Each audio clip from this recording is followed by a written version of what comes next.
इयत्ता 9वी प्रकरण 4 गुणोत्तर प्रमाण त्याच्यातला अभ्यास 4.1 मधला 8वं गणित बघतोय। 8व्या गणितात आपल्याला दिलंय रेहाना आणि तिच्या आईचे आजच्या वयाचे गुणोत्तर 2:7 आहे आणि 2 वर्षानंतर त्यांच्या वयाचे गुणोत्तर 1:3 होणार आहे। तर आपल्याला रेहानाचे आजचे वय काढायचे। मग समजा रेहानाचे आजचे वय 2x वर्षे आणि तिच्या आईचे आजचे वय 7x वर्षे आहे।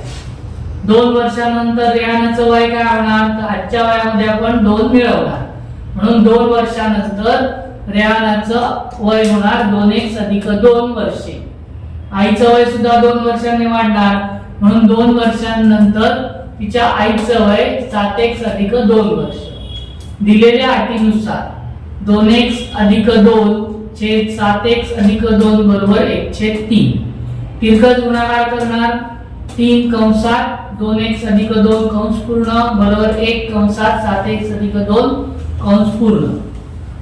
3 ने 2x ला गुणलं 3 दुणे 6 6x अधिक 3 ने 2 ला गुणलं 3 दुणे 6 बरोबर 1 ने कोणत्याही संख्येला गुणलं की उत्तर तेच येतं।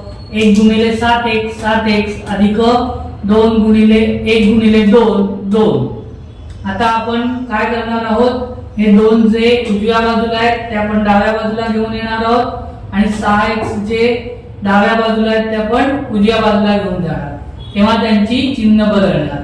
2चं चिन्ह अधिक आहे ते होणार वजा आणि 6x पण चिन्ह अधिक आहे ते होणार वजा, म्हणून 6x - 2 बरोबर 7x - 6। 6x मधनं 6 मधनं 2 गेले उरले 4 बरोबर 7x मधनं 6x गेले उरला 1 1 लिहित नाही म्हणून x बरोबर 4। रेहानाचे आजचे वय 4 वर्षे।